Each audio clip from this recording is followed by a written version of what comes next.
అవమ్మి మనం బతకాల్సిన అవసరం లేదు శక్తి.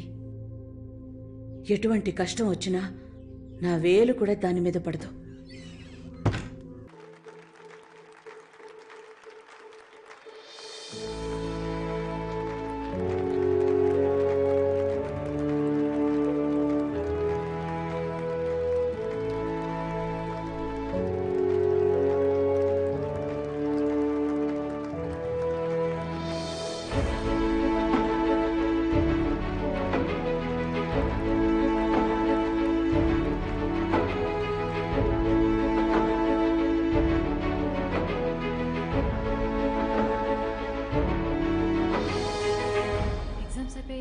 ఇంకా మనం చేయాల్సిన పనులు చాలా ఉన్నాయి.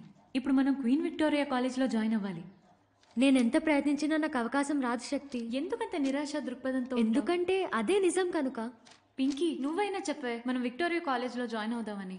నాకు ఐస్ క్రీమ్ కావాల్సిందే. పింకీ అయ్యో శక్తి, నీకు తెలీదు, మా అమ్మ, మా నాన్న చెల్లెళ్ళు అందరూ అదే కాలేజ్లో చదివారు. నాకు ఖచ్చితంగా సీట్ వస్తుంది. నిజంగానా? అవును, నిజంగానే. సో నువ్వు ఆ రూట్లో జాయిన్ అవుతావా?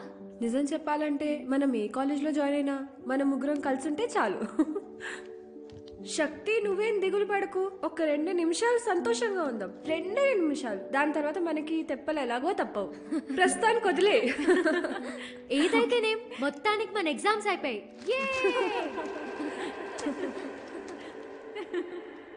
ఎప్పుడైనా శక్తికి నాకు సహాయం కావాలని అనిపించిందా?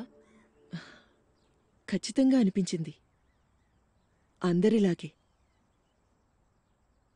నేను అటువంటి పరిస్థితుల్ని దాటుకొనొచ్చాను. అప్పుడు సాయం దొరుకుంటే జీవితం మరోలా ఉండేది.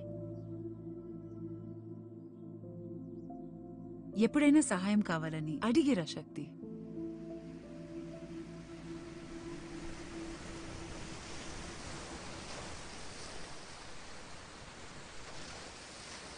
ఏమైంది శక్తి?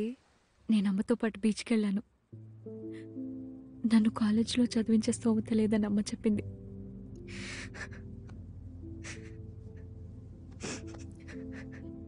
ఇట్స్ ఓకే, నువ్వేం బాధపడకు. మనం ఏదో ఒకటి చేద్దాం. నేను మా నాన్నతో మాట్లాడతాను.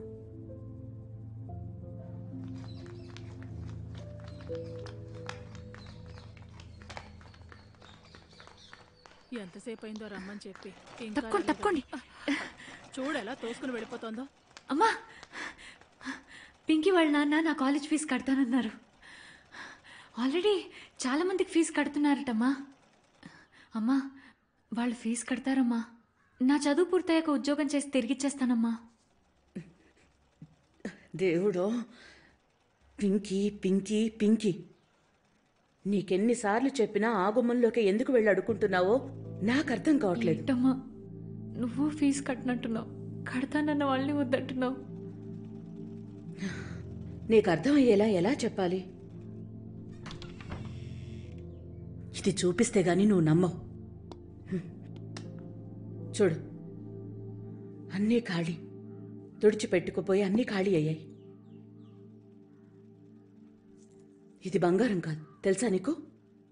కోటింగ్ వేసి అందరినీ మేనేజ్ చేస్తున్నాను. ఇప్పుడు నీ ఫీజు కట్టడం ఒకటే సమస్య కాదు, తినడానికి తిండి గింజలు కూడా లేవు శక్తి. నీకెందుకని అర్థం కావడం లేదో? నువ్విప్పుడు నటించకపోతే మనం బతుకు ఈడ్చడానికి కూడా వేరే దారి లేదని చెప్తున్నాను. ఈ విషయం నీ బుర్రకెక్కడం లేదా? చేతిలో ఇప్పుడు చిల్లి గవ్వ లేకుండా బ్రతకలేని శక్తి.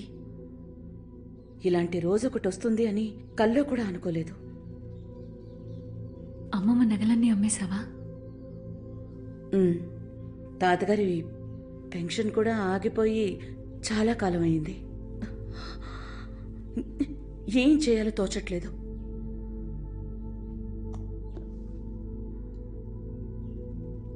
అన్నీ అయిపోయాయా? అవును, వీసం ఎత్తు బంగారం కూడా మిగల్లేదు. నీ ఫ్రెండ్ ఇచ్చిన నగలు మాత్రమే మిగిలున్నాయి. అవమ్మి మనం బతకాల్సిన అవసరం లేదు శక్తి.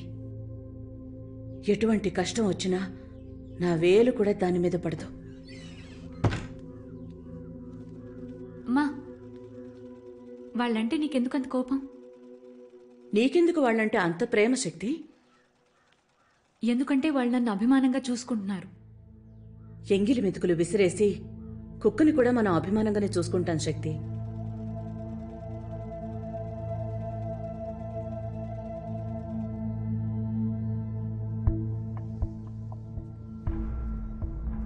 మలరింటి ఎంగిల్కూడు తినే బదులు వాళ్ళ ఇంట్లో కుక్కలా పడుండొచ్చు. మల్లర్ దగ్గర చేయి చాపి అడుక్కోవడానికి మాత్రం నీకు అభిమానం అడ్డురాదా అమ్మా? మల్లర్ మనలాంటిదే. మనలాంటిదే అంటే తెలుగా? మనలాంటిదే అంటే సాటి మనిషి, ఇక్కడ మనతోనే ఉంటూ మనలాగే కష్టాలు అనుభవిస్తున్న మనిషి. తనెప్పటికీ మనల్ని మోసగించే ప్రయత్నం చేయదు. వాళ్ళు కూడా అలా చేయరు. నన్ను కన్నబిడ్డలా చూసుకుంటున్నారు. నా మాట నమ్ము. అయ్యో, నువ్వు మూర్ఖంగా ప్రవర్తిస్తున్నావు శక్తి. చెప్పేది కొంచెం కూడా అర్థం చేసుకోవా? మాయ చేయడానికి ఏదో 4 డైలాగులు చెప్తే నమ్మేయడమేనా? డైలాగులు చెప్పేది నువ్వు మల్లరే, వాళ్ళు కాదు. ఎందుకంటే మీరు సినిమా వాళ్ళు కదా.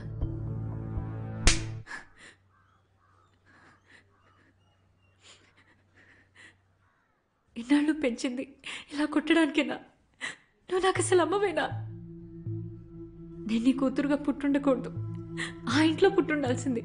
వచ్చే జన్మలోనైనా సరే. ఈ జన్మకి నా కూతురుగా నా ఇంట్లో నా డబ్బుతో బతుకుతున్నంత వరకు నేను చెప్పింది వినక తప్పదు. వాళ్ళిచ్చిన నగలు తిరిగి వాళ్ళకి ఇచ్చేసిరా పో. నీ కాలేజ్ ఫీజు వాళ్ళు కట్టాల్సిన అవసరం లేదని వాళ్ళకు అర్థం అయ్యేలా చెప్పిరా. మా బతుకేదో మేం బ్రతకగలం అని కూడా వాళ్ళకి చెప్పిరా. సరే అమ్మా, ఒకవేళ నా డబ్బుతో నా ఇంట్లో ఉంటే?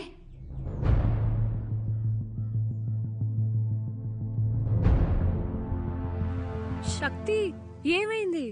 నువ్వు చెప్పిన దానికి మీ అమ్మ ఒప్పుకుందా? నేను కాలేజ్లో చేరలేను పింకీ. నేను పనికి వెళ్ళాలి. నేను నటించబోయే సినిమా జూలై 1 మొదలెడుతున్నారు.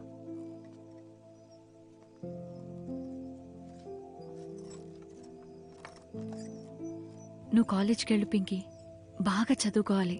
అక్కడ జరిగేవన్నీ నాకు చెప్పు, నేను వినాలి. శక్తి, నేనే నీతో చెప్దామనుకున్నాను. సారీ, కుదరలేదు. నాకు మ్యారేజ్ ఫిక్స్ అయింది. పిచ్చిదానిలా మాట్లాడకు పింకీ. ఏయ్, నిజంగా శక్తి, నాకు పెళ్లి జరగబోతుంది. Engagement July 6. పోయిన వారమే నేను అబ్బాయిని చూశాను. అమ్మా నాన్నలకి నచ్చాడు, బాగున్నాడు. దీపక్ భయ్య ఐఐటి చదువుకోవాలి, నువ్వు మాత్రం 16 ఏళ్ళకే పెళ్లి చేసుకోవాలా? నాకు నచ్చాడు శక్తి. మరి కాలేజ్ జాయిన్ అవ్వను. పైగా నాకు కాలేజ్ అంటే పెద్దగా ఇంట్రెస్ట్ కూడా లేదు. మా ఇంట్లో వాళ్ళు చెప్పిన మాట విందామనుకుంటున్నాను. పింకీ, అమాయకంగా మాట్లాడుకో. ఎవరికోసమో నువ్వు నీ జీవితాన్ని నాశనం చేసుకోకు. నువ్వైనా కాలేజ్కెళ్ళు. నువ్వు నాతో గడిపింది మర్చిపోను. నీకు తెలియకుండానే నువ్వు నన్ను చాలా మార్చావు. You made me bolder, smarter, more independent. ఇవన్నీ నీ నుంచే నేర్చుకున్నాను. You are my sister Shakti. ఎంత కష్టపడైనా సరే నేను చదువుకోవాలనుకున్నాను, కానీ నువ్వు? కోపగించుకోకు శక్తి. నువ్వు మద్రాసులోనే ఉంటున్నావు, నా ఎంగేజ్మెంట్కి వస్తున్నావు. ఏమంటావు? ఇప్పుడే ఖచ్చితంగా చెప్పలేను. ఏంటి? శక్తి, శక్తి.